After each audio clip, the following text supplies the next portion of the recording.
So we out here right now, and what you get, man? A Kia, Chrysler 300, Charger.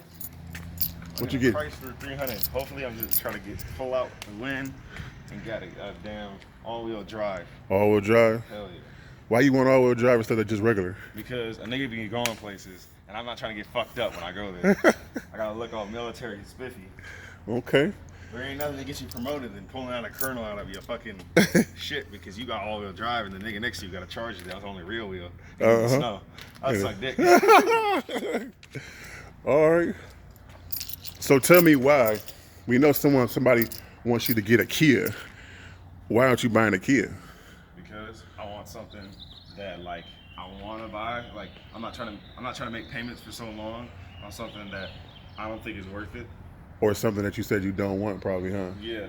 Don't want to be paying for something you don't want, huh? I don't. So right now, Dominus, if you had 100 grand, what kind of car would you buy if you had 100 grand? 100 grand. Yeah, and you had to spend on the car because obviously, if you had 100 grand, you wouldn't spend it all on the car. But that's the only catch. You got to spend $100,000 on a car. That's the only way you can get this car certificate or whatever you want to call it. What would you buy? A Rolls Royce. A Rolls Royce? Yeah. To tell you, young dude, you know you can't get no Rolls Royce for 100 grand. Nice try though. No. Yeah, that's a good try. You ain't supposed to know though. Yeah, they cost more than that though. Or a BMW i8. Yeah, that might be closer. Okay. Mm-hmm. I will get a Maserati. It's pretty cheap and I had to sell money. But like if I have to use it on what's it called? Another question I was gonna ask you: when you get done paying off your Chrysler 300, what's the plans of the next car you're gonna get after that? Thought about it? Probably a truck. Probably a truck. Yeah, probably get a medium like a Chevy Colorado. Okay. What happened to your last truck that you had? What kind of truck did you have last? A Dodge Ram 1500. Longhorn.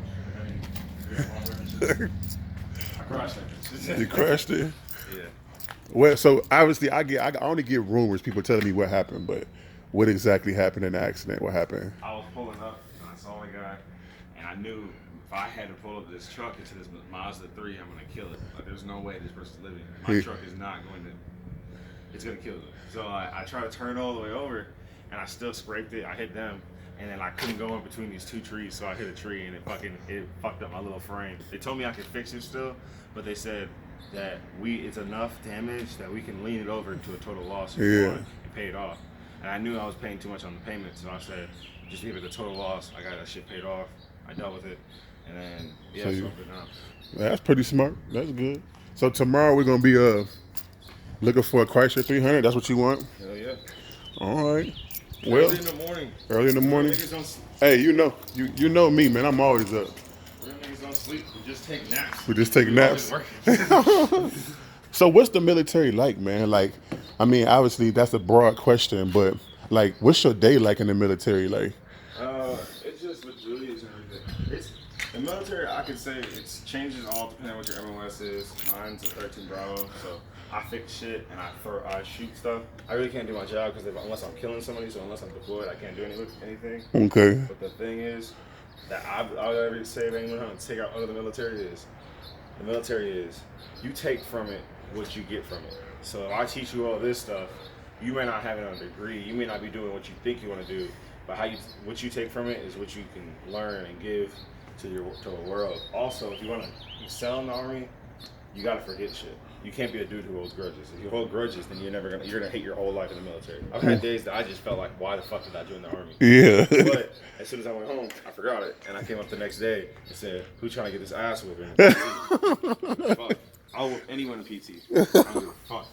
So explain to me. Don't be average either. I ain't joined the fucking Army to be average. I joined the Army because it's the biggest branch, and I want to be better than fucking the biggest branch. Yeah. All right. I like that. Somebody who taught you to think like that? Yeah, my dad. Yeah. Guess that was me, huh? Yeah. Another question, man. Now tell me the biggest thing that you love about the Army, like the number one thing that you love about the U.S. Army. Like your favorite thing, like just like the best thing about it. I know there's probably more than one, but just try to go to the top of the list. Probably I would say being able to have the free gyms. I'm not gonna lie.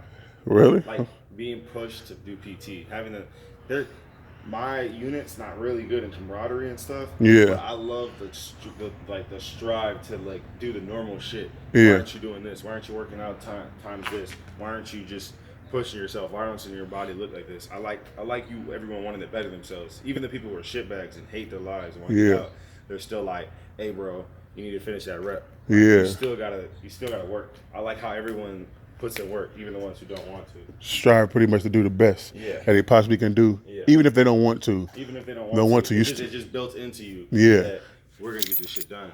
I bet you a lot of those people, when they leave the military, I bet you a lot of them that may have hated it, that's going to take something, it's going to go into their civilian life, and I truly believe that it's going to help them because that part is being embedded into y'all. You know what I mean? To be the best. You know. So now this is the big question right here. You know, I'm coming with this one. Is what do you not like? I won't say hate because that's a strong word. But what are some of the things that you dislike about the Army? This is a deep one, I know. I hate that. I mean, they're all people, so I can't change it. Yeah. I hate the bias. Yeah. Depending on who it is, the leader, since they're in that position, humans are greedy. So since we're greedy, we do what we want and we run with it. I hate people who do that shit. I hate when I'm putting in all my work and everything to do whatever I can, but because this guy, you like him, you're going to give him an award or you're going to do this for him. Yeah. It's all right because I'll still grind and do what I can, but I hate the biasness. I hate when people are like that. Kind of like the political thing, huh? I don't like that shit. I don't like when the reason that he's getting the award and I'm not is because his chief is your friend. Yeah, That's not cool. Okay. Well, that's good, man. Basically, what we're going to do, we're going to continue this little interview tomorrow after you get the car that you want to buy, which is a Chrysler 300 he wants to. And I'm gonna give you a little reason why he's getting a Chrysler 300 that I think. But one, the Chrysler 300 is a large car. You know what I mean? He's not tall, but he's kind of stocky if you notice. And he had a Ram the last time, so he doesn't want to go to something really small. So he wants to be comfortable. Second thing about Chrysler 300s, especially when you look at, people don't know, but these cars were built on a Mercedes frame. Years ago, Chrysler 300, I'm not Chrysler, but Chrysler and Mercedes were merged as one company. So this is basically like similar to an S-Class, and a lot of people don't know that. So there's a lot of technology that's in this car that's similar. Also, their price is good. They don't cost a whole lot. You get a whole lot for your money. And I would say probably the third best thing is that people don't know is you can get 30-something miles per gallon with a 4,000-pound car. So that's another good thing. So when he's going to take a ride back to Texas and he can, get some decent gas mileage with something that's big.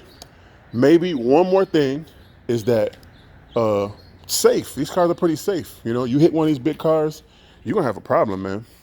These things weigh what Jeeps weigh. So I think that's, and there's always, you can always pick a better choice. I'm pretty sure someone could say, hey, this is a better choice. But I think they're pretty good cars, man. And I think he's making a good decision if this is what he decides to get. If he wasn't, I just fucking tell him. But I don't see nothing wrong with it. Fuck that kid shit. I'm gonna put a bunch of fucking carry so much shit, bro, because how big it is.